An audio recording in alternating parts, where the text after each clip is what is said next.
Les médias ont un problème aujourd'hui. Ils n'ont plus de temps. Ça va vite. Il faut traiter en 1 minute et demie.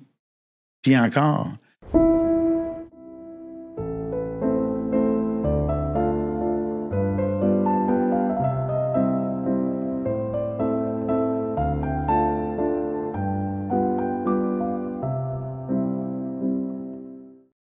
Bonjour à tous. Alors, on a une super bonne nouvelle à vous annoncer. Si vous aimez ce qu'on fait, si vous voulez accéder aux épisodes d'avance et sans publicité, descendez un tout petit peu votre souris. Vous allez voir à côté d'Il reste du monde l'option se joindre, rejoindre. Vous pesez là-dessus et vous allez voir que pour une modique somme mensuelle, vous allez pouvoir visionner les épisodes dès qu'ils sont rendus disponibles. Sinon, eh bien, soyez patient et vous allez avoir les épisodes comme ça à chaque mardi.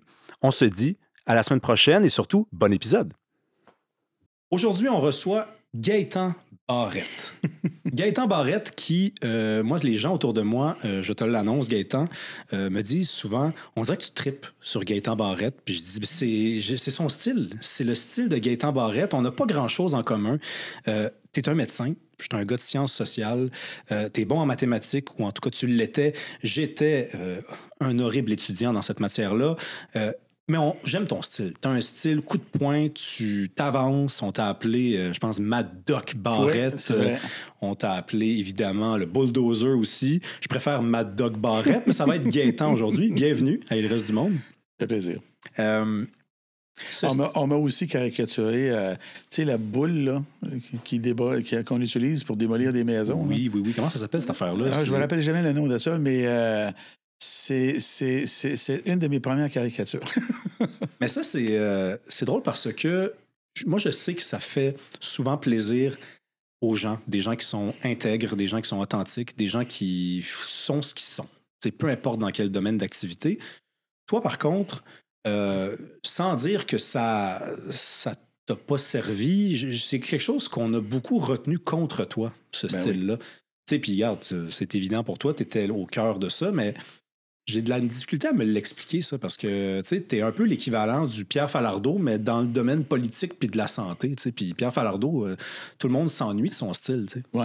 Ben, tu vois, moi, dans ma vie, que je vais qualifier de public, parce que quand je dis public, c'est dans le contexte de situation ou de représentation. Alors, public, pour moi, ça veut dire être chef de département. Public, c'est d'aller dans ta réunion d'association et d'aller au micro. Public, évidemment, c'est d'aller en politique. Alors, dans ce que moi, je considère être une vie publique, c'est-à-dire en dehors de mon bureau et de ma maison, j'ai toujours été comme ça. Non seulement j'ai toujours été comme ça, mais les gens, je me suis rendu compte à un moment donné que les gens non seulement appréciaient ça, mais me demandaient, mettons, avant une assemblée, là, au début ou avant d'entrer vas-tu prendre le micro, tu dis tout haut ce que les autres pensent tout bas. On est d'accord avec toi. Et la première fois que je me suis présenté dans un poste de représentation, là, écoute, j'en revenais pas d'avoir été élu. J'en revenais pas. Parce que moi, contrairement à ce que bien des gens pensent, j'ai pas passé mon secondaire ou mon primaire à être le président de la classe, là. J'ai jamais fait ça. Jamais. Mais ce que j'avais comme caractéristique, puis je l'ai encore, quand les choses marchaient mal et que je pensais qu'il y avait moyen de redresser l'affaire, ben j'allais au bâton. Et la plupart du temps, aller au bâton, ben, c'est d'aller voir ton patron. Dans une assemblée, aller au micro, et ainsi de suite. Puis à un moment donné, un jour, quelqu'un a dit « Présente-toi donc ». Ça, c'est en 96. C'est la première fois où je me suis présenté à quelque chose, à la demande des gens qui étaient dans la salle, qui me disaient « Garde, nous autres, c'est pas notre genre, là, mais tu dis exactement ce qu'on veut entendre. Présente-toi donc ». Et là, écoute bien ça, là, j'ai jamais raconté ça. Je me suis présenté au conseil d'administration de l'Association des radiologistes du Québec. C'était un conseil d'administration de 19, avec un exécutif, évidemment, de 5, comme dans n'importe quelle organisation. Écoute, 6 mois après, je t'ai rendu président. À leur demande. Wow. Moi, j'en revenais pas. Parce que moi, j'étais allé là uniquement pour être sur le conseil, pour amener la voix de la majorité silencieuse. Et puis, l'exécutif m'a demandé de prendre la présidence 6 mois après. Pas parce que les gens qui étaient là n'étaient pas bons. C'est parce qu'en quelque part, là, manifestement, les gens avaient reconnu que c'est comme le hasard de la vie, tu étais à la bonne place au bon moment. Et le reste, bien, on le connaît. Ben, c'est un peu ce que je dis. C'est-à-dire qu'il y a comme une... Ça plaît aux gens, ce côté-là. Ou en tout cas, ça plaît à certaines personnes qui ont retenu ta candidature, qui ont fait appel à toi. Là, tu as été à l'Association des radiologistes, tu as été à la Fédération des médecins spécialistes du Québec. Puis, connaissant ton style, on est quand même allé te chercher. On a essayé 2 fois d'aller te chercher pour devenir le ministre de la Santé, la CAQ, avant que ça soit finalement... Même le PQ, là. Ah, OK, ça, je l'ignorais. Oui, l'illustre personne qui a tenté de me recruter, c'est Bernard Drainville. Eh bien oui. Okay. Il est venu me voir pendant que j'étais président de la Fédération pour me recruter. Et puis, bon, j'ai fermé la porte parce que c'était pas moi. Je voulais pas aller là-dedans à ce moment-là. Il est revenu avec Agnès Maltais. La députée de Tachereau. La députée de Tachereau, c'est pas des farces, là.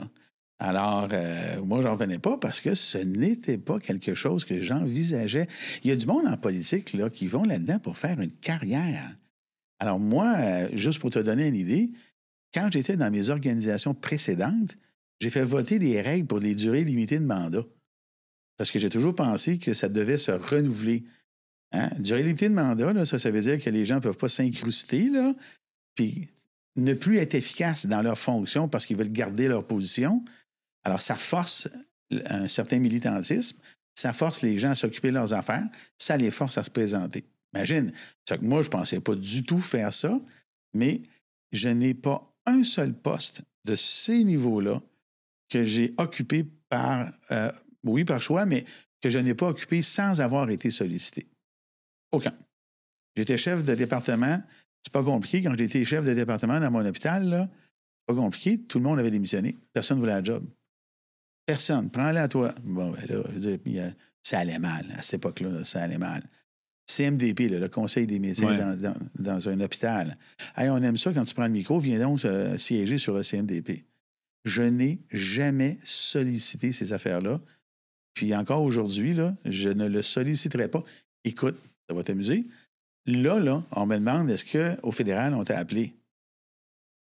Les gens sont surpris que je n'aille pas au fédéral. Ben non, il n'y a personne qui m'appelle, puis je n'irai pas frapper à la porte de qui que ce soit.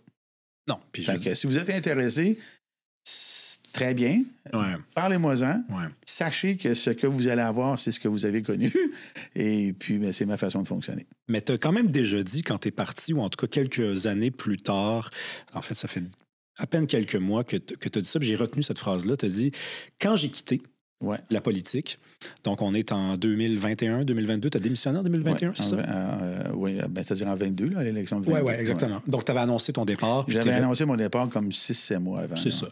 Puis tu avais dit, j'avais remarqué que la politique était sur le point où avait déjà commencé à changer, c'est-à-dire qu'on était vraiment là, rendu... Au lieu de travailler, puis là, je vais sans doute exagérer ce que tu as dit, tu mettras les modérations que tu veux là-dessus, mais tu avais dit, quand j'ai quitté, un parti au pouvoir, un gouvernement avait du temps pour s'occuper à faire des TikTok puis à essayer de faire passer ses membres puis ses élus pour des gens chouettes. Puis là, c'est moi qui ajoute ça. Plutôt que qu'on fasse la job. Oui, exactement. Puis ça, c'est, je sais pas moi, mais je veux dire, je le remarque beaucoup. Depuis que j'ai lu cette phrase-là, je le remarque beaucoup. Il n'y a pas juste le gouvernement, mais il y a les partis dans l'opposition aussi. Puis je suis pas sûr que ça fait l'affaire du monde, ça. Je suis pas sûr que les gens, ça leur tente tant que ça de voir leurs élus faire des stepettes. Ça leur donne de la visibilité auprès d'un certain groupe qui suivent ça, mais c'est pas la majorité, à mon avis. Puis, évidemment, ce que j'ai retenu, entre autres, de la politique, une des choses que j'ai retenues, puis là, c'est rendu vraiment comme ça, je trouve ça déplorable que dans le discours politique, discours qui est éminemment important, on se moque, on critique, des fois on n'a pas confiance dans les politiciens. Parfois, c'est justifié, parfois non, mais je crois à la politique dans un monde démocratique. C'est vrai que c'est le meilleur des moins bons systèmes, là. Tu sais, comme Churchill disait, là, la démocratie, c'est probablement la chose la plus accomplie dans l'histoire de l'humanité. Pour les grands groupes, là, une société, donc. Je ne vois pas d'autres manières. Il y en a d'autres manières, là, mais je ne pense pas qu'elles sont aussi bonnes. Mais moi, j'ai toujours pensé une chose, un ou deux principes par lesquels j'ai vécu toute ma vie, là. Du débat naît soit la vérité, soit un compromis raisonnable, mais il faut débattre. Ça, je crois à ça, là, à 1 million de %. Je suis vraiment, vraiment convaincu de ça. Maintenant, à un moment donné, là, ce n'est pas normal, en politique que la forme est préséance sur le fond. Et là, on vit une époque où la forme a de plus en plus préséance sur le fond. Alors, il fallait faire une stepette sur TikTok, il fallait chanter une chanson, il faut faire le challenge de ceci, le challenge de ça. Je comprends que l'image est importante. Je le comprends. Parce que les gens se projettent dans le politicien.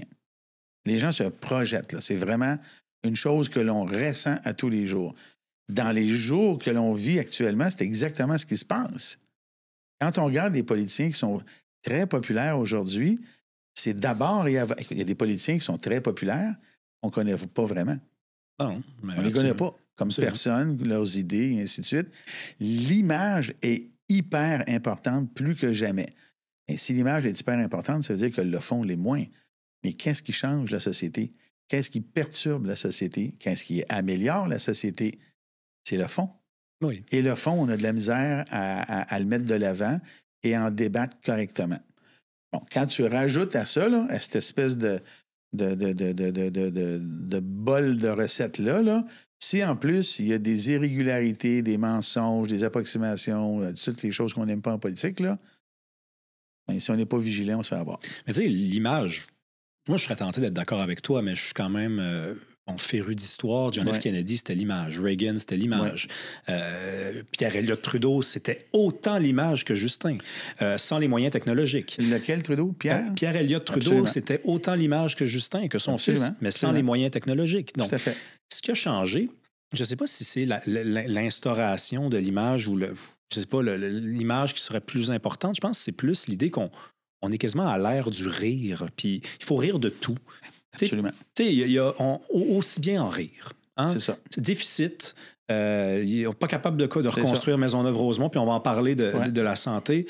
Ben, faisons des blagues. Puis là, on a des comiques un peu partout qui en rient. Puis je veux pas les pointer du doigt. Je pense qu'ils sont le symptôme de la population. La population veut ça. Ouais. On peut rire des politiciens, mais c'est ce que les gens veulent. Ouais. C'est parce que dans le rire et dans l'humour, en général, il y a une victoire là-dedans. La seule petite victoire. Oui, mais c'est une victoire pareille. Ben oui, c'est ça. Ça veut dire que quand l'humoriste arrive et nous présente une situation d'une telle manière qu'on en rit, bien, la plupart du temps, quand on sort de ce moment-là, hey, c'est vrai, il avait raison. Il l'a présenté sous un angle là, dans lequel je me reconnais. Et en général, c'est une victoire pour le peuple, là, pour la personne qui regarde ça, parce que la personne n'a pas les moyens de gagner. Et ce moment-là lui donne une victoire. Puis si cette personne-là, à ce moment-là, est dans une salle de 2000 personnes sur un sujet, bien, c'est quasiment de la politique. Celui qui a été très bon là-dedans, là, c'est Yvon Deschamps. Ah ben oui. Ses sketchs étaient politiques. Hein? Puis il s'adressait à des choses réelles.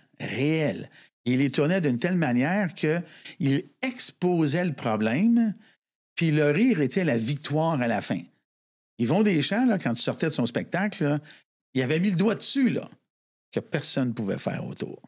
Ou du moins que les gens ne faisaient pas.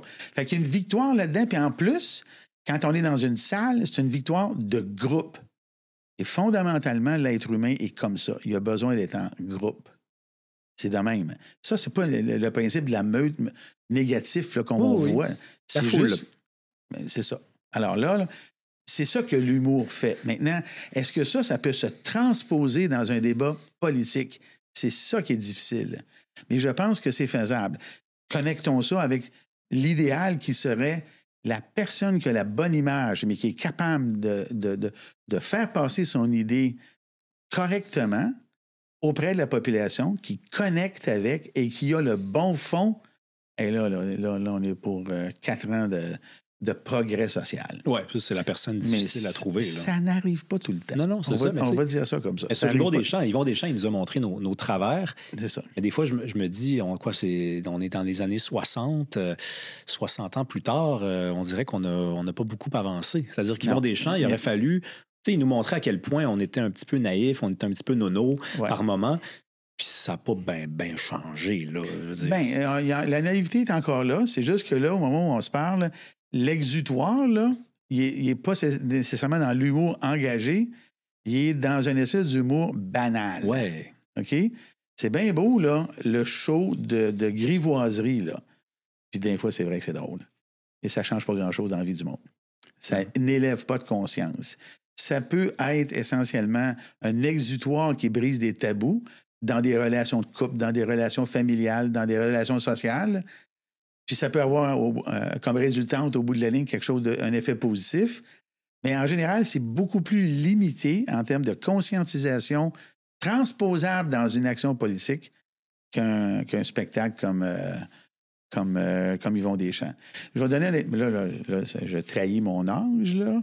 Mais les artistes, il y a des artistes qui sont capables de mettre le doigt dessus. Je vais te faire rire, là. Je suis sûr que tu ne t'attends pas à ça, là. Ça te dit d'où ça sort, là. Mais regarde, la manufacture de Robert Charlebois, là, ouais. As-tu déjà travaillé dans une manufacture? Non. Moi, je suis la génération où les gens arrivaient comme ça, là. Le matin, j'arrive à la manufacture, les deux yeux fermés bien durs. N'inquiète-toi pas, moi, quand j'étais jeune, je travaillais dans une manufacture comme ça. Il y a des artistes qui arrivent à mettre le doigt sur une affaire. Et cette chanson-là n'a pas été populaire pour rien. C'est parce que dans la population, ça fitait avec ce que bien des gens vivaient. La shop, la manufacture. Ça a sorti la veille, puis le lendemain, tu arrives un peu poqué à l'ouvrage. On voit moins ça aujourd'hui. Oui, c'est vrai. Les générations ont changé. Mais cette époque-là, là, c'était le doigt dessus, comme Yvon Deschamps. Là, aujourd'hui, quand on parle d'humour, par exemple, c'est pas que l'humour est plate, là, c'est pas ça. C'est que là, on est plus dans des choses triviales de la vie qui peuvent être présentées d'une façon drôle, j'en conviens, mais on est loin de l'impact politique. Alors, j'arrive avec mon autre élément que je disais tantôt, du débat naît soit la vérité ou un compromis raisonnable. Je vis avec ce principe-là là, que j'ai appris de d'autres depuis l'adolescence. Mais je crois aussi en une chose. La sagesse populaire, ça existe, à la condition expresse, absolue, qu'elle soit informée correctement. Oh! Tout s'explique. L'angle mort, oui. La science s'explique. Moi, j'étais réputé pour vulgariser les choses. Moi, quand je pratiquais la médecine, là, une maladie compliquée, là, regarde-toi pas, là, 15 minutes après, les gens comprenaient c'était quoi. Ils n'ont pas besoin de comprendre comment la membrane cellulaire fonctionne avec tel enzyme, tel ci, tel... Non, non. Le macroscopique de la chose est suffisant pour avoir la même compréhension qui mène à la même décision que le professionnel en face. Si à la personne qui n'a aucune formation là-dedans, on y explique correctement. Je crois à ça. C'est sûr que ça a des limites, là. C'est sûr. Mais en général, ça se fait. Alors, je reviens à ce que je disais tantôt. La combinaison de l'image avec le bon discours, si on traite du bon fond, c'est le meilleur politicien. Là, on a une politique qui est déséquilibrée. On est trop dans... Ça verse trop dans l'image. Ouais. Le fond n'est pas suffisamment débattu. Puis là, je vais être un petit peu méchant, là. Est-ce qu'il est suffisamment rapporté? Les médias ont un problème aujourd'hui. Ils n'ont plus de temps. Ça va vite. Il faut traiter en 1 minute et demie. Puis encore. Des émissions où il y avait des grandes entrevues pendant 20 minutes de temps, là. Ça n'existe plus. T'as vu? Ah non. Ben, c'est pour ça d'ailleurs que les balados émergent et occupent un rôle, une place. Puis des fois, j'entends des gens qui sont dans les médias traditionnels ridiculiser, mais on parlait de la place du rire, le rire est toujours là, ridiculiser les gens qui partent comme ça des projets de balado, mais ils oublient qu'ils font peut-être un travail que les médias faisaient avant. Exactement. Puis avant, ils avaient déjà pas assez de temps, parce qu'une entrevue d'1 heure avec un premier ministre, c'est peut-être même pas suffisant. Peut-être que ça nous en prendrait 2. Mais on avait 1 heure et aujourd'hui, on a 15 minutes. C'est ça, exactement. Donc là, tu te dis, c'est quoi la prochaine étape? C'est 5 minutes? C'est une clip avec la personne qui est en charge de tout? Moi, ce qui m'impressionne, là, c'est en France, par exemple, quand ils ont les présidentielles. Écoute, 2 heures. Oui. 2 heures face à face. À heure de grande écoute. À heure de grande écoute, face à face, 2 candidats qui sont articulés, forts, puis là, on creuse les sujets, là. Moi, quand je vais en France, j'aime bien écouter la radio là-bas, parce que la fin de semaine, par exemple, ils ont des émissions de débat. Pas de 5 minutes, et c'est 1 demi-heure, 3/4 d'heure, là. Et là, le ministre est là, puis là, il a le temps d'expliquer son affaire. Et la population a donc la capacité d'être informée et de prendre sa décision. Bon, il y a d'autres enjeux, évidemment, dans la société française. Oui, c'est pas parfait. Ils ne sont pas parfaits. Mais on pourrait prendre le meilleur, exactement, leur laisser le pire. Mais là, tu touches à quelque chose d'important, par contre, parce que on t'écoute parler, puis là, on se dit, bon, ben, c'est l'humain qui est rendu là. Ou non, les Français, eux, ils sont pas passés à l'eau 5 minutes, ou en tout cas, ils le font, mais ils sont encore capables de s'asseoir après le souper puis écouter Marine Le Pen. Bon, peut-être plus Marine Le Pen, mais Éric Zemmour ou alors Ouais. Emmanuel Macron. Dans des entrevues, ça dure 2 heures, 2 heures et demie. Mais nous, pendant ce temps-là, on a perdu ça. On a perdu ça, Puis exactement. c'est pourquoi? Pourquoi le Québécois a perdu ça? Pourquoi le Québec a tourné le dos à ça? Ben, on a tourné d'eau parce que là, on vit dans un monde de code d'écoute. Alors, les gens lisent moins, il y a beaucoup moins d'écrits et on voit des médias aujourd'hui qui fractionnent leur reportage en lecture de 2 minutes. Ça m'a impressionné. Il y a un journal là, qui fait ça, la presse. Ils font des dossiers. Mais en réalité, le dossier, c'est un seul article, mais il est fractionné en bout de 2 minutes. Et je ne leur reproche pas. C'est juste que c'est l'air du temps. La société est rendue à une époque où on met bout à bout des bouts de 2-3 minutes. Moi, ce qui m'impressionne le plus, puis c'est là que je me rends compte à quel point je suis plus vieux, pour ne pas dire vieux, puis j'en ai pas du tout, là. Puis quand je regarde les jeunes autour de moi, là, ils passent sur TikTok, là, ils passent sur leur téléphone, là, c'est un après l'autre, après l'autre, après l'autre. C'est un sujet qui est traité en 15 secondes. Oui. C'est pas banal. Alors, c'est une société qui a changé, qui est encore en train de changer. Et là, à un moment donné, il doit y avoir des forces qui viennent rééquilibrer les affaires. Ces forces-là, il faut que ce soit les médias. C'est les seuls que je pense qui peuvent le faire. Tu as parlé de vulgariser, tu as dit. Mais quand je dis médias, là, ça inclut les balados. Oui, parce que bien sûr. Ben, je suis content de voir aujourd'hui les jeunes regarder, c'est selon, des balados. Parce que là, c'est quand même plus long, là. ben oui. Et c'est des moments où on peut approfondir les affaires. D'ailleurs, sur cette question-là, puis après, je veux qu'on parle de santé parce que j'ai quand même l'ancien ministre de la Santé devant moi, je vais en profiter. Mais une dernière chose là-dessus, c'est moi aussi, je trouve que c'est une très bonne nouvelle et qu'elle est encourageante que de savoir que les jeunes se tournent vers les balados parce qu'on disait d'eux, puis on vient juste de le dire, qu'ils n'étaient pas capables de rester attentifs plus qu'une minute, qu'ils n'étaient pas capables de regarder un film sans regarder leur téléphone. Et là, soudainement, ils sont quand même capables d'écouter un truc qui dure 2 heures, 2 heures et demie. Ouais. Des trucs sur les sciences, sur l'astronomie, sur la politique, sur l'histoire. Donc, peut-être vraiment qu'il faut juste passer par là et que malheureusement, les médias traditionnels vont perdre des plumes s'ils ne sont pas capables de se réinventer. Mais je pense qu'il y a suffisamment de grands cerveaux à l'intérieur de ces organisations-là pour passer et là, rendu là, un coup qu'on a tout dit ça, ben là, l'enjeu, c'est s'assurer que le balado, le contenu du balado soit de qualité adéquate. Oui, tout à fait, parce que c'est facile de faire n'importe quoi. Là. Oui, parce que si on regarde aux États-Unis, il y a beaucoup de n'importe quoi. Ça. Oui, en effet. On va dire. La santé. Oui. Grande question, la question de ta vie, on peut dire ça. Hein? Oui. Est-ce que ça va si mal que ça au Québec, dans le secteur de la santé? Moi, j'entends que des mauvaises nouvelles. C'est pas compliqué. Des bonnes nouvelles, quelqu'un qui a été bien traité, puis je sais que ça existe pourtant. Je veux dire, si on n'en entend pas parler, j'imagine que le système de santé est quand même meilleur ici que dans plein d'autres endroits dans le monde, mais on n'en entend pas parler. Donc, ça va-tu si mal que ça? Non. La réponse, c'est non. Mais ça va mal quand même. Et là, tout est question de ce à quoi on se mesure. Alors, si on se mesure à un système idéal, ça va mal. Okay. Si on se mesure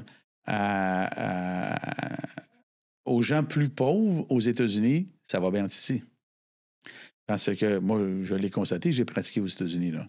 Et aussi, je fais ma formation en Europe, en France, puis le reste au Canada.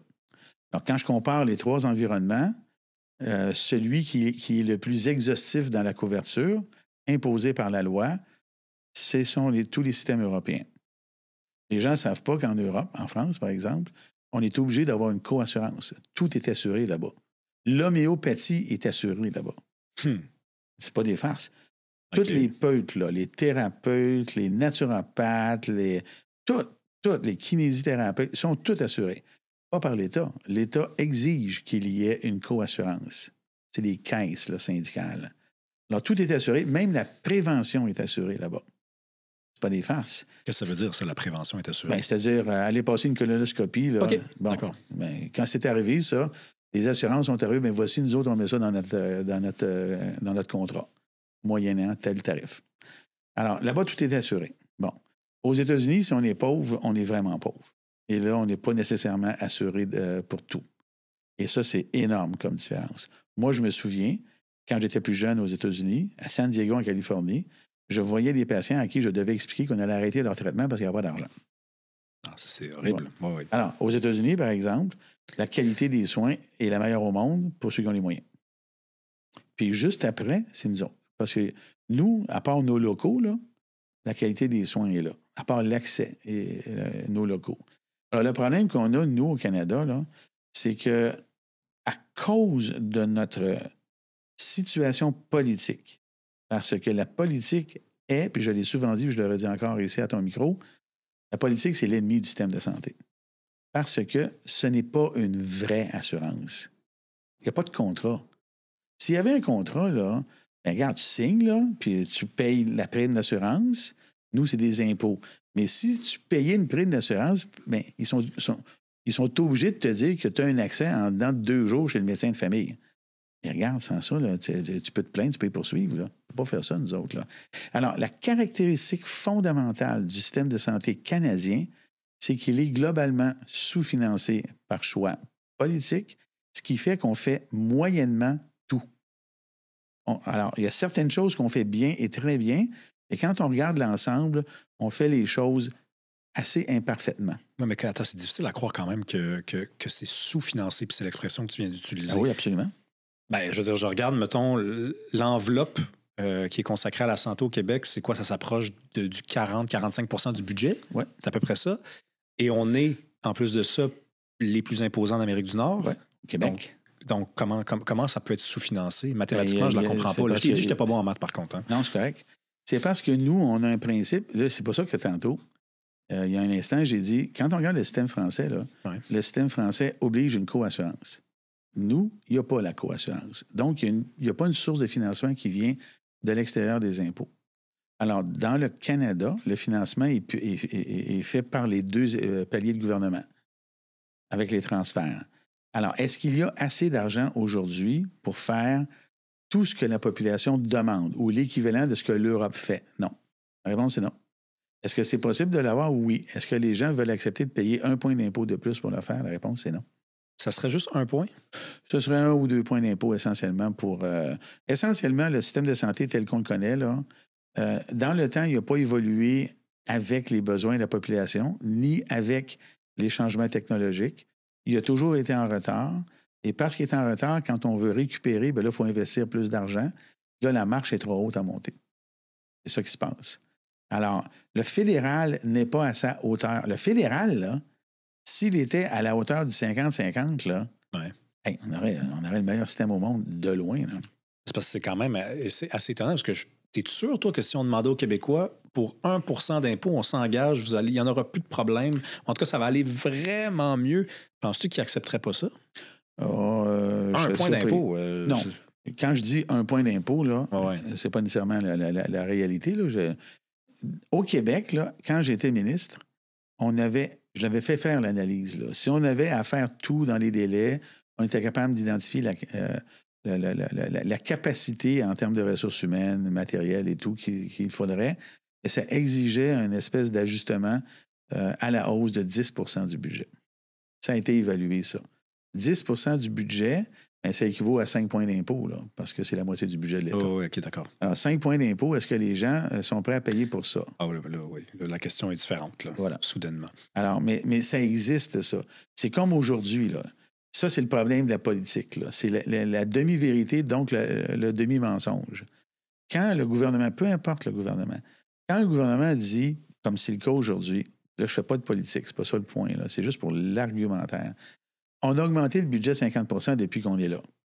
Oui, mais c'est du salaire. Le salaire n'augmente pas les services. C'est évident. Alors, c'est bien évident que moi, je suis content que, par exemple, les infirmières aient plus. Je suis d'accord avec ça. Et qu'on ne vienne pas me dire que, regardez, ça va mieux parce qu'on a... Non. Le salaire qui a augmenté, c'est parfait pour l'individu et ça ne fait rien pour le système.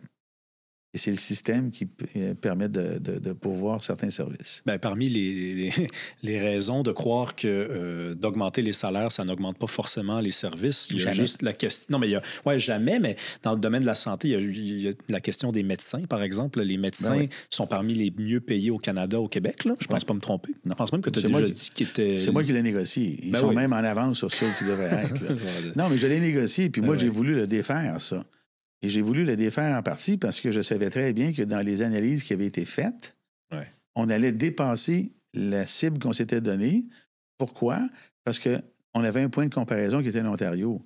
Puis on avait fait une entente sur 10 ans. Ouais. Alors, si on fait une entente sur 10 ans qui arrive à telle destination, la destination étant, à l'époque, 90 c'était, c'est ça, l'Ontario moins 10, Ouais. parce que le Québec est moins riche que l'Ontario.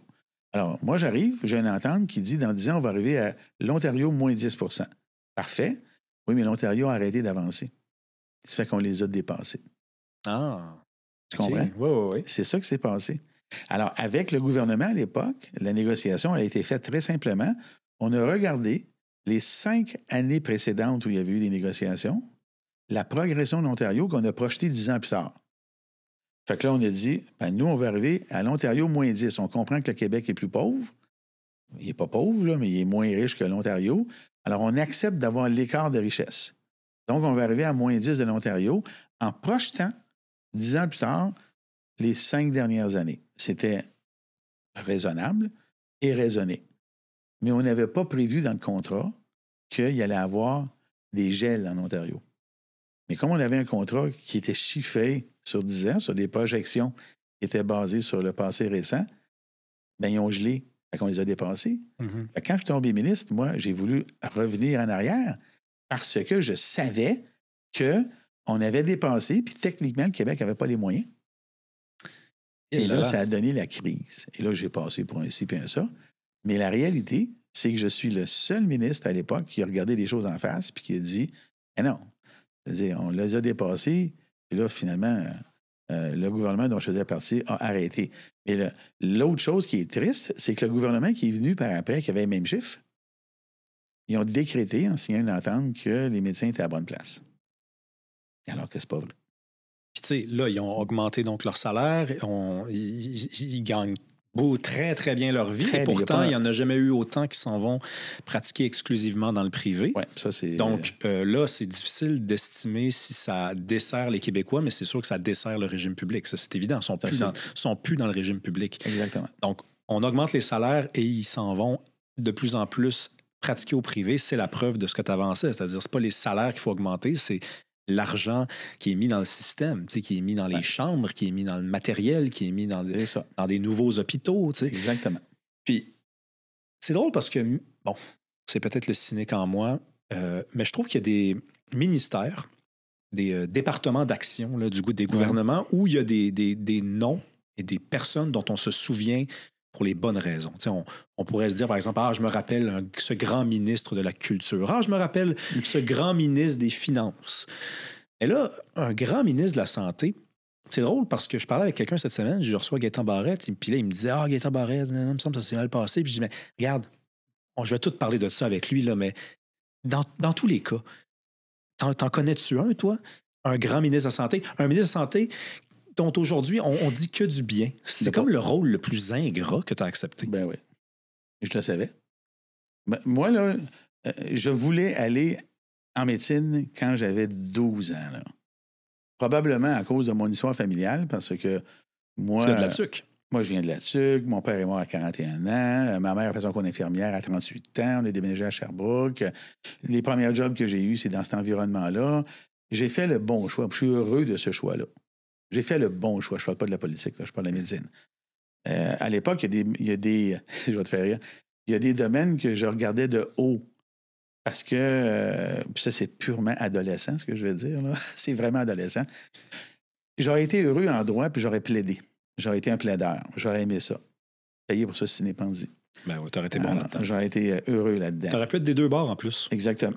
Ouais. Mais, qu'est-ce que tu veux, la faculté de droit, moi, là, à 18 ans, là, c'est parce que moi, j'étais pas veston-cravate à 18 ans. Là. j'étais un petit peu plus look rebelle. Ah ouais? Ah oui. Avec des shorts puis des beaux petits souliers rouges? Quasiment. Et puis la couette, puis tout. Là, on va dire. La couette? Oui, la couette, mais ça. La couette de Barrette? Oui, c'est ça. Alors, moi, là, je pouvais pas. C'était rébarbatif pour moi. Mais ça, c'est adolescent, là, parce que tu regardes ça, puis, tu sais, je te dis, la forme puis l'image, là, l'image de la faculté de droit, pour moi, était rébarbative. Elle était culturellement anti-moi. Mais plus tard, je me suis rendu compte que j'aurais été très heureux là-dedans. Ceci étant dit, j'ai fait un bon choix. J'étais à la bonne place. J'étais heureux, moi, là-dedans. Vraiment.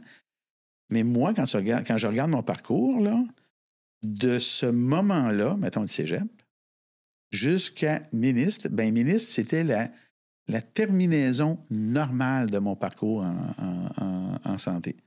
Pourquoi? Parce que j'avais fait tous les emplois. J'ai tout fait. Ben oui. Tout. Et dans chaque emploi que j'ai eu à occuper, j'ai eu à, disons, soit bien performer pour le bien du système, soit plus tard, plus j'avançais, à redresser des situations problématiques. Moi, ça méritait, OK, de voir, par exemple, quand je suis devenu chef de département, ça méritait de voir qu'on pouvait faire mieux avec les ressources que l'on avait. Je vais donner un exemple, là. Quand je suis devenu chef de mon département, la gestion était assez lousse. OK? Là, je ne parle pas des gestionnaires, là, je parle des docteurs. Parce que les gestionnaires, eux autres, ils faisaient du mieux qu'ils pouvaient avec les ressources qu'ils avaient. Alors, moi, je voyais que mes collègues, là, ils étaient un petit peu lousses. Pas trop de bonheur, pas trop. Je comprends. Il y a bien des gens qui, dans leur vie, là, ils vont viser un revenu plutôt que regarder la fonction et la finalité de leur travail. Oui, puis leur sens du devoir aussi. Exact, mais c'est à ça que je veux dire. Moi, j'arrive chef, entends-tu? Puis là, je regarde ça, puis je dis, ben non, là, nous autres, on a les listes d'attente, puis on pourrait faire beaucoup plus avec le personnel qu'on a. Avec les équipements qu'on a, on peut faire mieux. On a des listes d'attente, puis on a des budgets à respecter, là, toute la game, là. Écoute, moi, là, en 1 an, on a doublé. On a tellement bien fait. Est-ce que j'ai eu des sit-ins? Non. Je me suis rendu compte que le personnel avait du plaisir à ce que ça roule. Parce qu'eux autres, se tourner les pouces, là, ils n'aimaient pas ça. Parce que pour eux autres, c'est parce qu'ils pourraient voir leur poste coupé, ce genre de choses-là. Oui. On pense que le personnel sont bien contents de rien. Non. Souvent, c'est une mauvaise habitude qui s'est prise. Exactement. Alors moi, quand je suis arrivé, j'avais le personnel de mon bar. Et on a doublé à un point tel, c'est vraiment doublé, prouvé, les chiffres du gouvernement à l'appui, là, à un point tel qu'on a été inspecté par la RAMQ. Je te jure. Mais c'était pas habitué de voir du bon de rouler de même. Écoute, à un moment donné, ma chef technicienne, je vais avoir dans la journée, quand la RAMQ est venue faire son inspection, écoute, c'est quoi ce va-et-vient-là? Là? C'est qui ce monde-là? Elle a dit, je vais te le dire plus tard. Elle ne pouvait pas me parler parce qu'elle avait eu comme consigne de répondre aux questions de l'inspection. C'était une inspection. Après, elle me l'a compté. Elle dit, il venait voir à cause de toi parce qu'il était convaincu qu'il y avait de la fraude. Ben oui. Puis on avait doublé l'activité. Mais moi, mon personnel, là, que j'adorais, puis on s'entendait très bien, mais regarde, là, il était content. Puis là, je vais te conter une anecdote, ça vaut 100$. Ça ne s'invente pas. À un moment donné, le syndicat, entendu, débarque. Et lui, il débarque parce que là, ça roulait. Alors, il envoie un jeune délégué syndical venir convaincre le personnel de ralentir. Oh. Attends. Un bon matin, j'arrive, puis il y avait une chicane dans ma salle d'examen. Là. Il y avait une chicane, puis c'était le personnel qui chicanait. C'est quoi, la chicane? C'est le délégué syndical qui se faisait blaster par le personnel. Oui, monsieur. OK? Ils l'ont viré de bord. Puis l'argument là, que j'ai entendu, moi, je n'ai pas participé à ça. Moi, je suis rentré dans la porte, j'ai regardé ça, bon, il chicane à deux autres, puis là, je tendais à l'oreille, il me dit, chicane, pourquoi? Là? Puis là, j'ai réalisé que, regarde, on est un hôpital, là, puis il y a des listes d'attente, puis avec lui, ça roule. Nous autres, on est bien contents. Ça, c'est super encourageant, ce que tu dis. Hein? Non, mais c'est ça, je veux qu'on en parle parce que ça, c'est... J'essaye, moi, quand je vois une belle nouvelle passer, de m'asseoir dessus pour qu'elle bouge plus, là. À un moment donné, il faut juste qu'elle respire, fait que je me tasse. Non, mais c'est beau, ça, ce que tu dis. Parce que ça, ce que tu es en train de dire, c'est, bon, à l'échelle de ce que tu as vécu, d'une anecdote, mais qui, à mon avis, peut-être signale autre chose. Les gens sont pas paresseux. Les gens, ils veulent travailler. Les gens, ils veulent que ça bouge. Les gens qui travaillent dans des hôpitaux, c'est pas forcément du monde qui pense que leur job, comme une job normale. Les autres aussi, ils ont l'impression d'être des anges gardiens, d'avoir des responsabilités, d'avoir un devoir quasiment celui d'un super-héros. Donc, quand quelqu'un arrive et leur dit « Hey, je vous rappelle quelle est votre responsabilité. Hein? Ouais. Vous n'êtes pas du monde normal, vous sauvez du monde. Ça. Vous donnez le sourire à du monde. Ça vous tente-tu de donner plus de sourire, de sauver plus de monde? Ben, à ce moment-là, les gens, ils disent ils embarquent. Ils embarquent. Et là, il y a un échange. Il y a un échange à ce moment-là. Puis l'échange est très simple. Quand le gars du syndicat est venu, là, sa façon à lui de ralentir la patente, parce que ça existe du monde de même, là, c'était, regarde, si la pause était 10h30, ben, il faut que tu apprennes à 10h30. Et moi, je disais à mon personnel, ben, regarde, si le cas n'est pas fini, là, fais-toi-en pas. La pause, tu vas la reprendre. Et moi, je respectais ça religieusement. Alors, moi, là, si les pauses étaient décalées ou pas prises, ben, le deal que j'avais avec mon personnel, regarde, à la fin de la journée, tu t'en vas avant l'heure. Pas de pénalité, pas rien. Alors, moi, j'avais un espèce d'échange avec eux autres, avec un seul argument de départ. On peut-tu être productif? Puis moi, je ne suis pas là pour vous écœurer, mais on ne va pas ne pas commencer un cas parce que la pause... Non, mais on va être juste. Donc, je vais être juste avec vous, mais vous allez être raisonnable avec moi. Exactement. Bien, écoute, ça, là, c'était ça le trade-off. Mais j'ai gagné cette bataille-là, puis là, le gars, il s'est fait blaster. Mais il y a des batailles que je n'ai pas gagnées. Il y en a une qui m'a beaucoup déçu. Laquelle? Ah, c'est bien. Ça, c'est le côté sombre de l'affaire. À un moment donné, moi, je suis chef, là, et puis j'ai un gars qui avait 22 ans d'ancienneté. 22!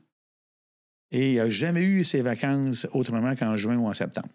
Parce que les vacances, dans le système de santé, c'est entre le 15 juin et le 15 septembre. Il passait toujours en dernier. Parce que j'avais du personnel qui était là depuis longtemps. 22 ans. Il dit, écoute, Gaëtan, il dit, en 22 ans, j'ai jamais eu mes vacances avec mes enfants. Là. Y a-tu moyen de faire quelque chose? Là, t'arrives, t'es chef, t'as changé beaucoup de choses. Je me suis assis devant le personnel, puis j'ai dit à mon personnel, écoute, je suis capable de vous donner toutes vos vacances à tout le monde. Si on se fait un horaire en alternance, parce qu'en général, la moyenne, c'est 3 à 4 semaines de vacances, un peu comme en Europe, là, j'ai dit, je suis capable de le faire les 4 premières de juillet ou les 3 premières de juillet, suivies des 3 suivantes. Mais on alterne. Je peux tout vous mettre là-dedans. Il n'y a aucun enjeu sur les services. Et il n'y a plus personne à ce moment-là qui va avoir des vacances au mois de juin et des vacances en septembre avec des enfants. Tu sais, à un moment donné, bon. Ah oui. Mais ça, ils n'ont pas voulu. Et la réponse, ça a été, c'est à leur tour. Moi, j'ai fait ça. Moi, maintenant, j'ai mes vacances dans la construction, puis c'est à leur tour. Alors, il y a un côté chez l'être humain qui est raisonnable jusqu'à ce que ça nous touche dans certains éléments. Ouais, c'est le petit côté laid, là, ça. Ouais. Fait que ça, je n'ai pas gagné cette bataille-là. Mais j'ai arrêté, parce qu'à un moment donné, il faut choisir ses batailles. Tu sais qu'en négociation, la chose la plus importante, c'est, tu sais quoi? Savoir arrêter. À un moment donné, il faut arrêter. C'est vrai. Il faut arrêter à un moment donné. On a gagné telle affaire, là. Moi, j'avais gagné la production. Celle-là, je l'ai essayée. Puis je l'ai vraiment essayée. Mais il faut arrêter.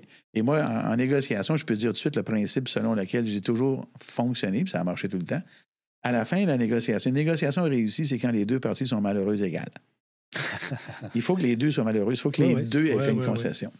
Là, tu as réussi. Donc, il faut que tu arrêtes à un moment donné. C'est parce que si tu pousses ta loc, là, c'est là que débute l'humiliation de celui qui est comme consciemment perdant un peu du truc. Ouais. Même si malheureux égal, il y en a un des fois qui s'en rend bien compte. Des fois, il est dans son char, là, puis il est dans le trafic, puis il dit « Je ne peux pas me faire avoir, moi, là. » Mais là, il ne faut pas recevoir l'appel du gagnant qui dit « Hey, je t'ai eu, puis hey, finalement, je veux ça en plus. » Puis... Mais la santé, pour moi, le ministre de la Santé, là, c'est qu'en ayant fait tout ça, là, en ayant vu tous les travers du système de santé, là, parce que j'en ai vu des travers, là. Ben là, je savais qu'il y a des changements qui ne pouvaient pas se faire ailleurs que sur le siège du ministre. J'y suis allé pour ça, pour le système, pas pour la gloire, pour le système. Et j'ai abordé les problèmes, les enjeux du système selon tous les angles nécessaires, mais malheureusement, je n'ai pas pu aller le plan que j'avais était sur 2 mandats. Et c'est quelqu'un d'autre qui va être allé jusqu'au bout de ce que j'avais commencé, mais je n'ai pas pu le faire. Mais je n'ai pas pu le faire pour des raisons essentiellement budgétaires. C'est Christian Dubé, celui oui, mais là, lui, il ne va pas arriver à destination nécessairement parce qu'il ne le fait pas exactement comme moi, je pense qu'il fallait le faire. C'est son choix. Mais c'est son choix. Et ses choix sont politiques. Mais ses choix, lui, ne sont pas nécessairement ses choix. C'est les choix du parti au pouvoir. Moi, j'ai une question, là, parce que quand ça va mal, on se demande, et je pense qu'on le fait pour les bonnes raisons, puis c'est extérieur même à la... Ben, c'est pas extérieur, mais ça ne comprend pas juste l'enjeu de la santé, mais demeurons sur la question de la santé. Quand ça va mal, la tentation est forte de donner un coup de pied dans la ruche, puis un coup de pied assez fort pour que la ruche, elle fende en deux. Ouais. Sur la question de la santé, tu sais, je pense pas que ce soit cynique que de dire, il semble qu'on a tout essayé. Il semble que, honnêtement, je les ai vus passer, des grandes têtes, du monde avec des bonnes idées. Puis là, le problème, c'est pas eux autres, c'est la machine. La machine est dépassée. La machine, elle a fait 1 million de tours, là, puis au 1 millionième tour, ben, il faut la remplacer. Tu sais. Tu me vois arriver. Il faudrait-il pas songer à donner beaucoup plus de place au privé? Bon. Qu'on ne le fait déjà. Ouais. Parce qu'on le fait déjà un peu. Oui, on le fait déjà un peu et c'est décrié. Hein? Par qui décrié? Certains médias, certaines personnes d'influence dans la société, les syndicats, eux autres, décrivent ça à la journée longue. Que c'est surprenant. Bon. Alors, la réponse à la question, c'est oui. Puis je vais te dire pourquoi. La qualité du privé, là, le vrai privé, là, ou même le privé conventionné, c'est l'absence... Je vais reformuler mon affaire. L'essence du privé, le bénéfice qu'il peut apporter, c'est dans sa capacité de s'entendre avec ses employés pour être plus fonctionnel qu'au public, parce que le problème du public, il est d'abord et avant tout syndical. Je comprends, moi, le syndicalisme. Puis je comprends d'où il vient. Mais on n'est plus de l'époque de Zola, là. On n'est plus là. Alors, on est ailleurs, là. Alors, aujourd'hui, le syndicalisme est allé trop loin. Et le syndicalisme empêche d'être fonctionnellement plus productif. Quand tu es au privé, là, tout le monde met l'épaule à la roue et personne ne se limite à sa fonction. Il n'y a personne dans le privé là, qui va dire « Ah, ben moi, ma tâche, c'est ça. » Tu comprends? Ah oui. Puis je vais donner un exemple bien simple. Là. Tu vas dans un bloc opératoire à complexité équivalente. Okay? Tu vas dans un bloc opératoire et quand la chirurgie finit, il faut nettoyer la salle, le sang, ramasser les instruments, tout ça. Bon, tout le monde met la main à la tâche au privé. Tout le monde. L'infirmière, le préposé, tout le monde, même le docteur, des fois. Passe la mop. OK? Puis c'est tout à fait selon les normes. La même circonstance dans le public, ben non, moi, là, ma fonction, c'est telle chose. Je ne fais pas ça. Puis moi, c'est ma pause, là, anyway, là. Moi, c'est ma pause. Ouais. Je vais te donner une anecdote, là. Moi, là, quand j'étais en pratique, je voyais ça régulièrement. OK? Régulièrement. C'est un patient sur le civière qui ne va pas bien, puis il y a des nausées, puis bon, ça part. Ça se ramasse sur le long du mur jusqu'au terrazzo. Mais croyez-le ou non, moi, à mon époque, là, il fallait faire venir 2 employés pour nettoyer la place. Parce que moi, je ne vais pas plus loin que le dado. Moi, je nettoie le mur. 2 personnes. Ça, tu ne vas pas ça au privé. Ah non, mais... Mais la problématique de ça, c'est que ça te prend plus de monde. C'est moins efficace. T'attends. Oublions les salaires. Oublions les coûts. Juste la fluidité. Juste ça. Hein? Tu es dans une situation, là, comment on peut, sans courir, être plus efficace de passer de l'activité A à l'activité B, dans le cas d'un bloc opératoire, du patient A au patient B. Bien, le privé, lui, va faire ça avec plus de fluidité. Le public, lui, pour des règles syndicales, ça va arrêter. C'est la classique histoire des patients qui ne sont pas opérés et annulés à 2 heures parce que, tu sais que dans le système de santé, là, un chirurgien, il est classé. Lui, il fait telle opération en 1 heure, lui, l'autre le fait en 1h30. La même opération. Tout le monde n'est pas à la même vitesse. Tout le monde n'a pas la même doigté. Alors, tu as le docteur qui, lui, là, ici, commence sa chirurgie à 2 heures, mais lui, dans ses statistiques, il va le finir à 4h15, tu ne commences pas, tu annules. C'est niaiseux, là. On n'a pas la flexibilité d'un 15 minutes en fin de journée pour pouvoir faire un patient de plus. Et toi, t'avais-tu essayé de... Ben moi, je t'ai conté une anecdote tantôt. Moi, j'avais réglé ça dans mon département. Oui, mais quand tu étais ministre de la Santé. Oui, je l'ai essayé. Et là... Qu'est-ce qui s'est passé? Parce que je pense que les gens, ils nous écoutent, là, puis ils veulent le savoir. Qu'est-ce qui s'est passé? Tu étais là, tu étais au sommet de la tour, tu avais des idées, tu savais comment ça se passait sur le terrain, puis tu avais probablement la même énergie que tu as en ce moment à aller dans ce sens-là. Ben oui. Puis qu'est-ce qui s'est passé? Qui s'est opposé à toi? Dans quelles circonstances? Écoute, ça, je vais te conter quelque chose. Ça c'est peu de gens la savent, celle-là. Là. Mais quand j'étais ministre de la Santé, la présidente de la Fédération, la FIC, la Fédération des infirmiers, infirmières et inhalothérapeutes du Québec, là, la FIC, la présidente, c'était Régine Laurent. À un moment donné, elle vient me voir me présenter sa successeur, Nancy Bédard. Alors, moi, j'ai eu à négocier la première convention en 2015 avec les deux. Commencer avec une, finir avec l'autre. Correct? Alors, là, eux autres, là, me disaient qu'on avait accepté de faire conjointement des évaluations de telle chose. Alors là, je vais aller directement sur le sujet que tout le monde connaît, le TSO, le temps supplémentaire obligatoire. Moi, j'avais accepté l'argument des infirmières que leur syndicat me présentait, selon lequel la raison pour laquelle il y avait beaucoup de TSO, ce qui est une chose qui ne devrait jamais arriver, c'était parce que les postes n'étaient pas affichés à temps plein et que si les postes étaient affichés à temps plein, ils seraient tellement pris, les postes, qu'il n'y aurait plus jamais de TSO. On ne peut pas juste avoir des postes à temps plein, mais si on mettait un maximum de postes à temps plein, quitte à ne mettre que des postes à temps plein, bien, il n'y aurait plus de TSO. J'ai accepté cet argument-là. Et elles étaient les deux de bonne foi. Okay? Elles étaient, elles, convaincues de ça. On l'a fait. Les postes n'ont pas été pris. C'est incroyable. Là. Incroyable, hein? C'est incroyable. Alors, alors, ça veut dire que elles, qui étaient les leaders de leur organisation, qui ont de bonne foi mis de l'avant leurs solutions, débattu en assemblée, voté, leurs membres, quand c'est arrivé, ça ne s'est pas fait. C'est pas des farces? Non. Je vais te donner un autre exemple. Vas-y. Ça, là, c'est ça qui explique que ça n'a pas marché. Bon. Dans les évaluations qu'on avait faites aussi, ça, c'est une autre chose que les gens ne savent pas vraiment, là, il y avait le poste à temps plein et il y avait les fameux ratios. Je ne sais pas si tu te rappelles de ça. Un petit peu, oui. Les infirmières disaient, on n'est pas assez, là, nous autres, là, c'est plus compliqué qu'avant, puis il n'y a pas assez de personnel, le ratio infirmière-patient n'est pas bon. Là, ils demandaient, écoute, ce qu'ils demandaient, c'était comme de tripler le personnel, là, ça n'avait pas une minute de bon sens. C'est que je me suis entendu avec eux autres, j'ai dit, ensemble, on va faire une analyse avec une tierce partie objective, là, quelqu'un qui est capable dans l'organisation du travail de faire l'évaluation du besoin. OK? Fait que les infirmières sont là avec leurs expertes, le ministère est là avec ses experts, et il y a une tierce partie qui est objective, qui a une expérience là-dedans, qui est là. Alors, on fait nos analyses et on arrive à une conclusion commune. Alors, il faudrait augmenter le nombre d'infirmières en gériatrie, augmenter le nombre d'infirmières par quart de travail dans une urgence, ce genre de choses-là. Tu me suis? Oui. Alors, on s'entend là-dessus.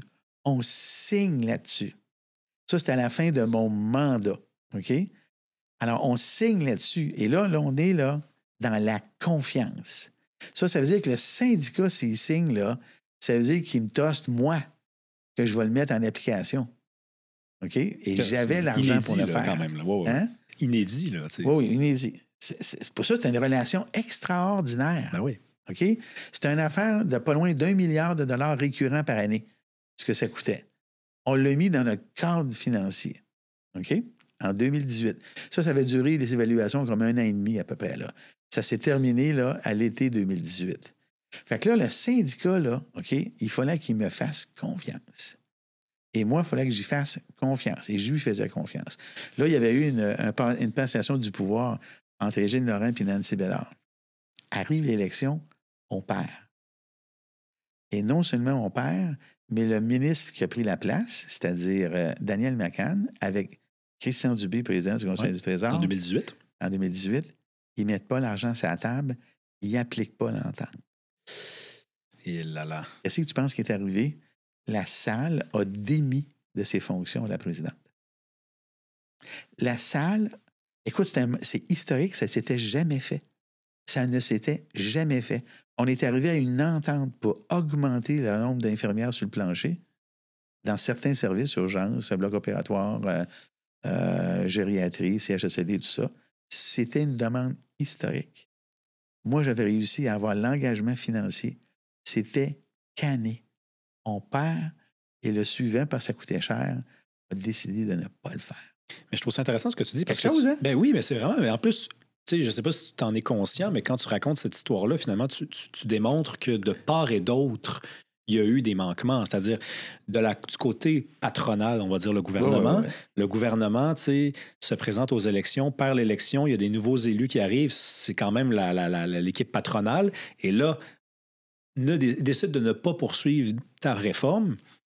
Et en même temps, la première partie de ton histoire, c'est quand même aussi les infirmières qui voient arriver une proposition et qui disent non, le temps supplémentaire obligatoire, là, nous autres, on va pas de l'avant. Donc, non, mais c'est bien parce que on nous dira pas qu'on est dans la mauvaise foi que de blâmer seulement les syndicats. Il y a eu des erreurs aussi politiques. Là. Oui, dans ce cas-là, là. Oui, ça, c'est vraiment. Dans ce cas-là, là, pour la partie TSO, poste à temps plein, c'est le personnel qui n'a pas pris les postes. Elles ont vendu une affaire à leur salle, l'ont mis de l'avant, l'ont défendu. Leur salle n'a pas suivi. C'est pas l'organisation qui n'a pas été correcte. C'est la gang derrière qui a dit oui, on embarque, mais ils ne l'ont pas fait. Dans la fin de l'exemple, écoute, c'était scandaleux que le gouvernement ne le fasse pas. Là, c'est vraiment la faute, là. Elle est du bord du gouvernement. Vraiment. Regarde le trouble que ça a donné. Comme j'ai souvent dit, ça, c'est en 2018. S'il avait appliqué les changements de ratio en CHSLD, de quoi on a manqué quand il y a eu la pandémie? Bien, précisément de ces gens-là, de ces infirmiers en gériatrie. On a augmenté en CHSLD de 40 % de personnel par corps de travail de jour dans les CHSLD. Imagine, là, parce que quand il y a eu la pandémie, on ne pouvait pas prévoir qu'il allait y avoir une pandémie. Et si tu pars de 100 puis tu tombes à 60, bien, si tu étais parti de 150, ça aurait été vécu. Les conséquences de mauvaises décisions ne sont pas immédiates. Ils sont immédiates et à long terme. Ouais. Et encore aujourd'hui, là, ces ratios-là ne sont pas encore complètement mis en application. Puis est-ce qu'il peut y arriver un moment dans l'histoire, et là, j'entends une période qu'on risque d'intégrer, de rencontrer très bientôt, où il va être trop tard? Parce que, tu sais, on parle de vieillissement de la population. Ouais. Ça veut dire ça que le système de santé, même si la population du Québec, elle n'augmente pas tant que ça, il va subir énormément de pression. La pression va devenir... Déjà, elle est gigantesque. Ouais. Puis là, la réforme Barrette, les réformes qui auront été avortées par le passé, c'est là qu'on va sentir qu'on vit vraiment les effets de ça. Puis on ne pourra pas vraiment doubler, tripler, quadrupler, quintupler le budget. À un moment donné, il va manquer de fonds. C'est là que la question du privé entre. Parce que quand tu nous parles du privé, tu nous dis évidemment pas, parce qu'il y a plein de gens qui comprennent pas cette question-là. Puis c'est correct, parce que je pense qu'elle est si mal expliquée. Tu parlais tantôt des médias qui sont très durs à l'endroit de ça. C'est assez rare, en fait, d'entendre l'éloge du privé en santé dans les médias. Jamais. Fait qu'on comprend même pas de quoi on parle. Les gens pensent que ça veut dire, ça veut dire que les gens qui ont les moyens vont pouvoir accéder à plus de soins. Moi, je pense pas que c'est ce que tu es en train de nous dire. Là. Je pense que tu es en train de nous dire un partenariat public-privé, où le privé, en fait, les soins qu'on irait chercher là seraient couverts par la carte soleil. Alors ça, le vrai mot pour ça, c'est privé conventionné. OK. Ça veut dire que c'est payé par l'État, c'est conventionné pour le coût, mais l'exécution est complètement privée, donc c'est quelque chose qui est hors convention collective. C'est ça qui est la clé. C'est vraiment ça qui est la clé. Parce qu'aujourd'hui, là, je pourrais te faire... Et ça, c'est démontré, là, c'est parfaitement démontré. Là. Dans les cliniques qui sont payées par l'État, mais qui sont 100% privées au sens de la gestion et de l'absence de convention collective, tout le monde travaille ensemble, ils sont plus productifs, le coût, au pire, il est équivalent, en général, il est un petit peu plus bas, mais la productivité, le nombre de cas équivalents faits par jour dans une salle équivalente, c'est la même chose. Tu sais, les anti-privés vont dire « Wow, ces cliniques-là, ils vont faire juste des petits cas, puis ce qui est plus lourd, ça va rester à l'hôpital. » Oui. Mais quand tu compares une salle de petits cas, OK, à l'hôpital versus une salle de petits cas dans une clinique conventionnée, il s'en fait plus dans la conventionnée. De toute façon, il est où le problème? Supposons qu'effectivement, dans la clinique privée, on fait juste des petits cas, que ça soit. C'est où le problème? L'important, c'est-tu de désengorger le système? C'est parce que, là, je te disais tantôt que l'ennemi du système de santé, c'est la politique. Alors là, arrive la politique. Alors là, sans accuser personne, là, à chaque fois que tu fais ça, tu as Québec solidaire qui est dans un rideau. Il y a eu des périodes où le PQ était dans un rideau. Là, il l'est moins. Un peu moins, oui. OK? La CAQ a toujours été pour ça. Les libéraux, moi, je l'ai mis en place. Alors là, tu as l'échiquier politique. Puis là, il faut faire la nouvelle. Alors, le média, là, la plupart vont aller mettre les micros devant Québec solidaire. C'est un scandale. C'est ça. Le problème, c'est qu'il y a beaucoup trop de dogmatisme. Dans le système canadien tel qu'il est conçu dans son financement, ne peut mener qu'à du rationnement. C'est impossible parce qu'on n'accepte pas de payer le montant que ça coûte pour avoir tous les services que l'on veut, puis on veut toujours en rajouter. Je vais donner un exemple qui est contemporain. Est-ce que tu penses que les libéraux, sans avoir eu besoin, s'ils n'avaient pas eu besoin du NPD, auraient fait un programme dentaire? Non. La réponse, c'est non. Là, dans la campagne électorale, ils ont promis de l'étendre. Même chose pour le médicament. Alors, la santé bouge quand il y a un tremblement de terre. Ça a l'air bizarre, là. Non, c'est pas bizarre. Mais c'est ça la réalité. Il faut avoir un événement pour que le système de santé bouge. Dans le cas du programme dentaire fédéral, l'événement était le gouvernement minoritaire, les libéraux qui avaient besoin du NPD pour rester au pouvoir. Ils ont cédé. Sais-tu pourquoi j'étais content, moi? Et là, c'est complètement à contre-courant de la politique québécoise. Moi, ma philosophie était simple. Vous voulez faire quelque chose de neuf au fédéral? Prenez-le mur à mur. Je veux même pas de participation. Vous le voulez? Prenez-le. Pourquoi? C'est pour les empêcher de nous le basculer après, comme Paul Martin a fait. Les libéraux, là, quand Paul Martin a décidé, parce que ça a commencé à 50-50, il s'est mis à arrêter les transferts vers les provinces qui, eux, avaient les services de déjà établis. La population n'allait pas accepter de réduire les services. Eux, les provinces, ont accepté d'augmenter leur financement par les impôts provinciaux. Le fédéral, lui, s'est soulagé et est revenu à l'équilibre budgétaire en diminuant les transferts. Si le fédéral était resté à 50 %, il n'y a pas de problème. On aurait un système sans aucun problème. Tu comprends? Oui. Alors, moi, là, quand le fédéral arrive avec un nouveau programme, là, ça ne me dérange pas, ce qui est contraire à la philosophie québécoise qui est champ de compétences. Moi, c'est le contraire. Tu le veux, prends-le, mais prends-le au complet. Parce que là, si tu veux l'arrêter, c'est toi qui vas faire face à la population. Et là, dans une campagne électorale fédérale, la santé va devenir un enjeu. Ça va tout changer. Notre problème, à nous, c'est que ce n'est jamais un enjeu de la santé au fédéral. Jamais. Donc, ni le financement, ni le service devient un enjeu électoral. Fait que là, avec le médicament et avec le dentaire, on vient d'ouvrir une brèche. Ça nous ramène à un financement plus exhaustif de la santé. Hein, c'est ça que ça fait. Oui. Ça nous rapproche de l'Europe, mais ça change le débat de place. Dans 10 ans, ça va peut-être être changé. Et dans 10 ans, ça ne sera peut-être plus nécessaire.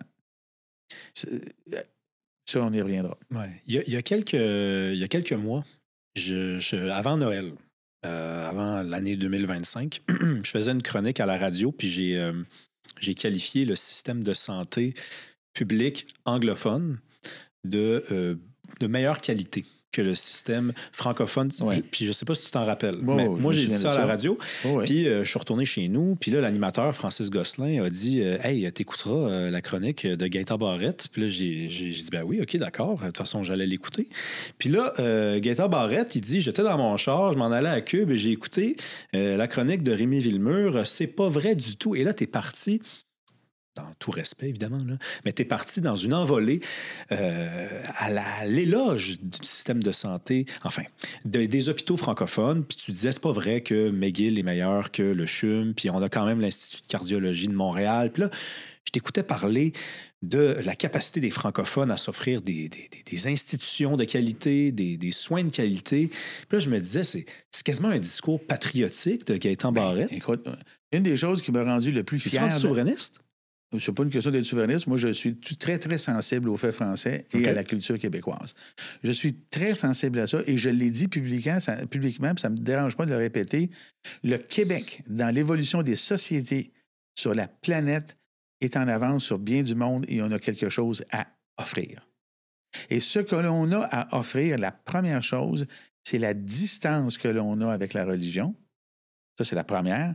La deuxième, c'est notre espèce de tempérament bon enfant, là, dans le bon sens du terme. Hein? On s'accommode de certains désagréments. On n'est pas des rideaux sur n'importe quoi. Tu sais, les Américains, là, ou les Allemands, moi, j'ai de la famille en Allemagne. Là. En Allemagne, là, tu ne fais pas ton stop, il y a du monde qui va arrêter sur le bord de la rue, va débarquer de leur chambre, va t'engueuler. OK?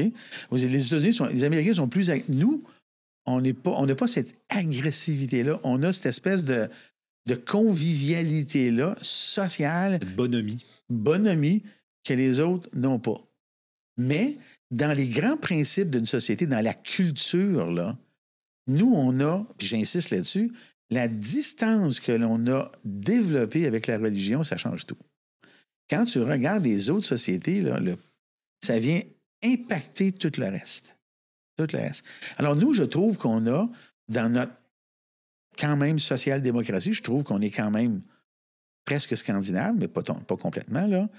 Mais on a, nous, contrairement aux Scandinaves, une distance avec certains principes religieux qu'aucun pays n'a aujourd'hui. Alors, nous, je trouve, comme évolution de la société, qu'on a quelque chose à offrir au monde, à transmettre au monde. Mais là, aujourd'hui, je trouve qu'il faudrait commencer à le transmettre chez nous. Mais oui. Parce que là, chez nous, actuellement, on est en train de le perdre. Et ça me désole. Et là, sur le plan de la santé, une des choses qui m'a rendu le plus fier dans ma vie, là, moi, je suis un radiologiste d'intervention. Alors ça, les gens ne connaissent pas ça, là. Mais tu sais, les stents là, dans le cœur, là, ces affaires-là, moi, je fais ça, mais partout dans le corps. OK? Je mets des cathéters. Bon, les patients qui sont traités pour le cancer, il faut leur mettre des cathéters. Bon, ça, c'est des procédures qu'on fait sur un patient, comme chez le dentiste, qui est conscient. C'est des procédures. Tu vas venir sur ma table, là, puis là, je vais te mettre un tube dans le cou qui va aller dans ton cœur, puis que je vais coudre ça après. Tu as besoin de ça pour 6 mois, là, parce que c'est ton traitement. Bon, c'est pas ça l'idée, là.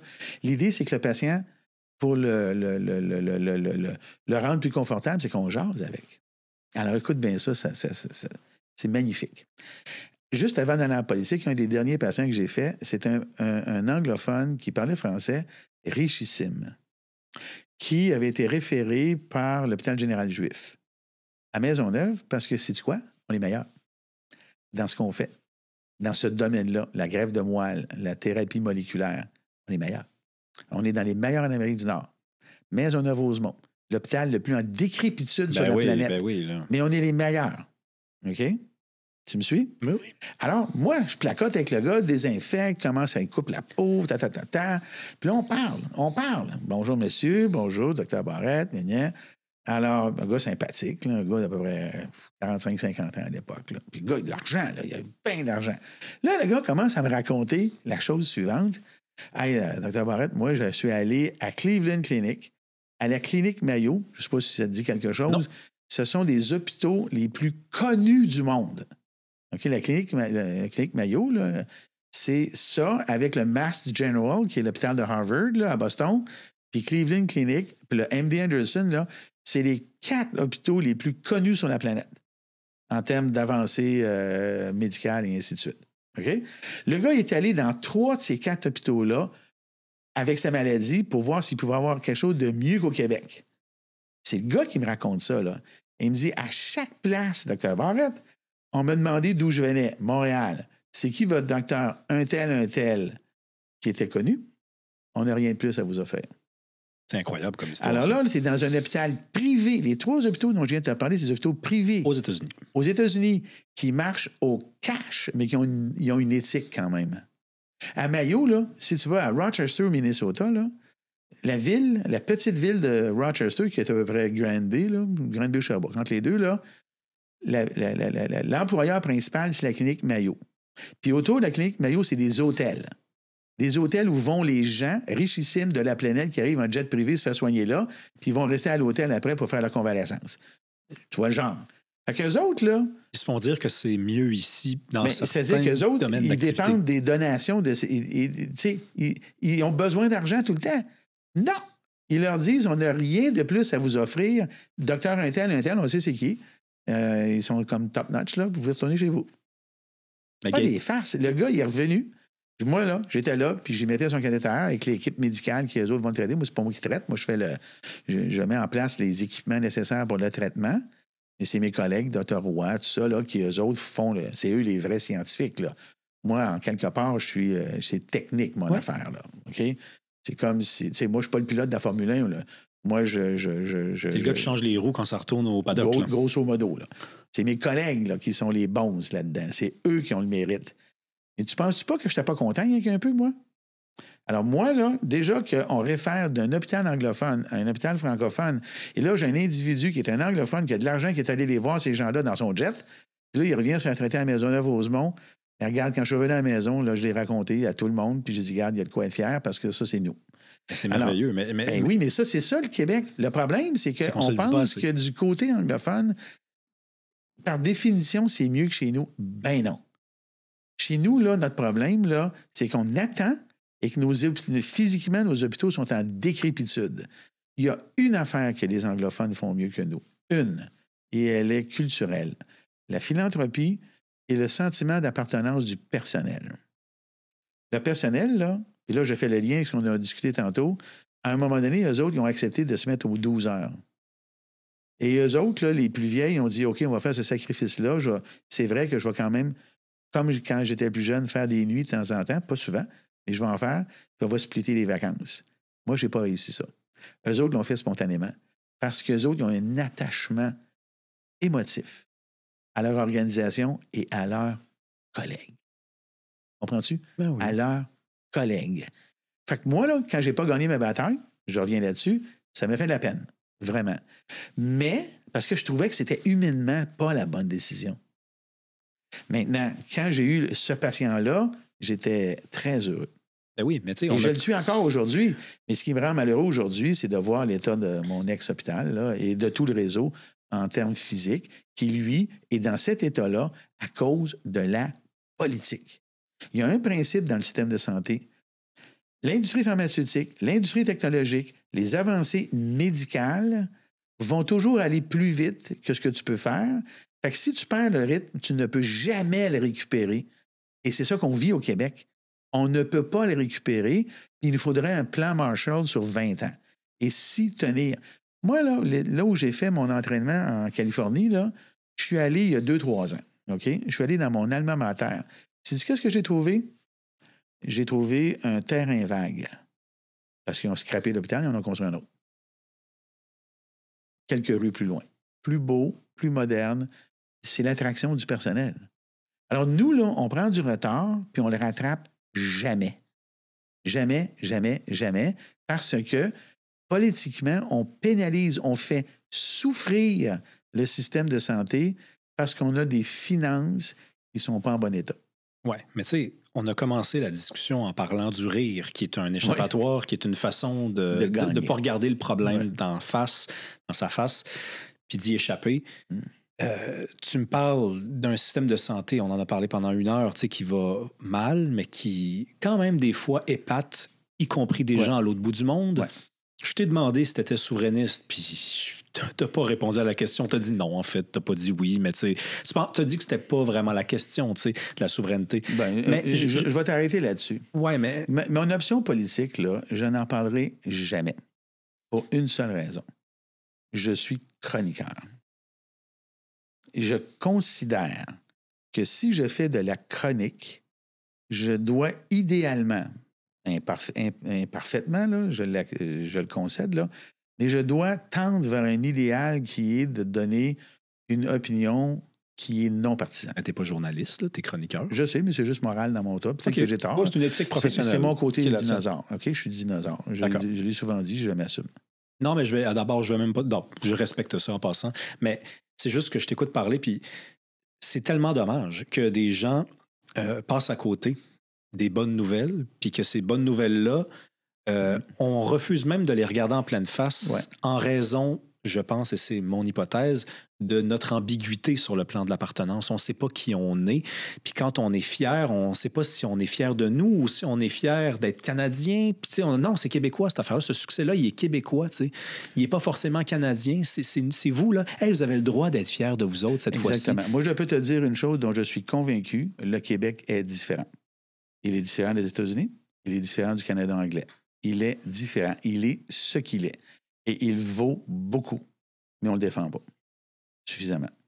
Et aujourd'hui, on vit une période de transition qui commande qu'il y ait un peu plus de rigidité dans nos interventions. À un moment donné, là, l'être humain a besoin d'un certain nombre de contraintes. S'il n'y a pas de contraintes, c'est sûr que cette entité-là, qui est la société, va dévier vers quelque chose qu'on ne peut pas prédire. Mais il va y avoir une déviation plus loin que le centre de gravité.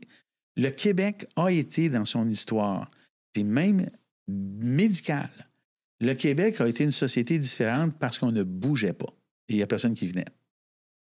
C'est pas pour rien que le Québec, il est ce qu'il est. La barrière linguistique était beaucoup plus forte il y a 50 ans. Bien sûr. Ouais. Mais ça a protégé le Québec, si on peut utiliser ces termes-là, de certaines influences. OK?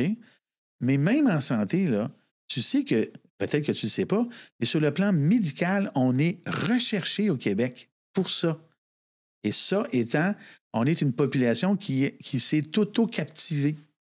On a été captifs. Et nous, on a donc, tiens-toi bien, là, l'industrie pharmaceutique sait qu'au Québec, il y a une population captive, donc qui est génétiquement homogène, à une époque où la médecine de précision est basée sur le profil génétique. Alors, on est à l'industrie pharmaceutique, quand j'étais ministre, là, j'avais des rencontres avec ces compagnies-là pour les amener au Québec sur cette base-là. Construisez-vous, comme Trump, là, construisez vos usines au Québec parce que nous, et ils étaient d'accord, et c'est pour ça qu'ils me rencontraient, on a un pool populationnel historiquement captif. Alors, quand arrive le temps de faire des analyses, des recherches, ces affaires-là, on est un avantage. Rien que de dire ça, là, je suis sûr qu'il y a des gens actuellement qui nous écoutent dont les cheveux se dressent sur la tête. Ben, même qui n'ont jamais entendu ça. Puis ça c'est le fun. Non, mais c'est le fun parce que ton discours, il est rafraîchissant. On parle de langue, on parle de culture, on parle de... Des fois, on se dit, les Québécois, ils sont partout dans le monde, ils font des affaires jusqu'en Chine, mais là, tu nous parles de génétique, là, puis de façon d'être fier d'être Québécois pour des raisons propres à la médecine. Puis je devine donc que, selon toi, le Québec peut encore inspirer, mais qu'il doit d'abord s'inspirer, lui. Ah, c'est une belle expression, je suis d'accord. Merci. Je suis d'accord avec ce commentaire-là parce qu'on vaut beaucoup et on ne s'en rend pas compte et on ne le promeut pas suffisamment. Mais là, on est rendu à une étape où il faut faire cette promotion à l'intérieur. Et moi, quand j'entends des gens, comme on entend dans la société aujourd'hui, dire « Le Québec n'a pas de culture », ben non. C'est bien plate, là, mais on en a une. Puis elle n'est pas suffisamment mise de l'avant. Même, je dirais, pas suffisamment constatée.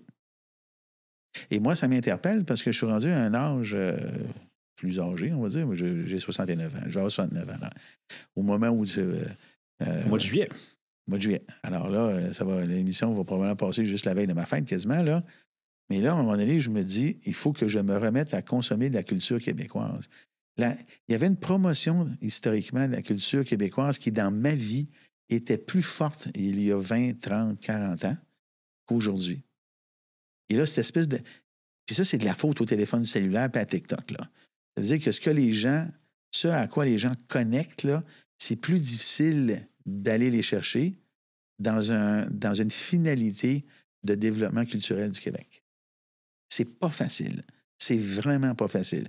En quelque part, là, le ministère le plus difficile, c'est pas la santé, c'est le ministère de la Culture. Si on le regarde dans l'esprit du maintien de la culture québécoise, de son développement. Le Québec change. Toutes les sociétés changent. Nous, ce serait le fun qu'on change sans perdre ce que l'on a réussi à accomplir jusqu'à aujourd'hui. C'est ce que je pense. Merci beaucoup, Gaëtan Barrette. Merci à vous d'avoir été là. Écoutez, si vous aimez le projet, partagez sur les réseaux sociaux, parlez-en à vos amis. Le bouche à oreille, ça fonctionne encore, même si on est en 2025. Abonnez-vous aussi. On se revoit très bientôt. Ton affaire? Vraiment, vraiment, vraiment. Là, ce qui est drôle en tabarnouche, par contre, quand tu tu m'as dit.